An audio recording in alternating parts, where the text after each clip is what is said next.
नमस्कार मंडळी, आता आहे धनुष्यकोडी या ठिकाणी. हे ठिकाण म्हणजे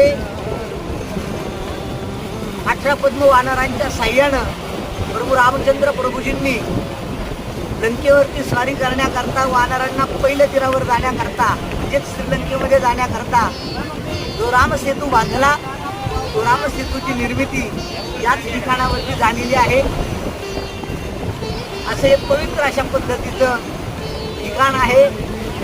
रामसेतूचा इतिहास आपण सर्व प्रकारच्या रामायणामध्ये नेहमीच या ठिकाणी ऐकतो वाचतो, परंतु ते पवित्र स्थळ हेच आहे.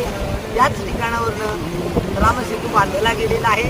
इथून 18 किलोमीटर दूरवरती श्रीलंका हा देश आहे आणि या ठिकाणावरनं 18 किलोमीटरचा रामसेतू या ठिकाणी बांधण्यात आलेला आहे. रामसेतू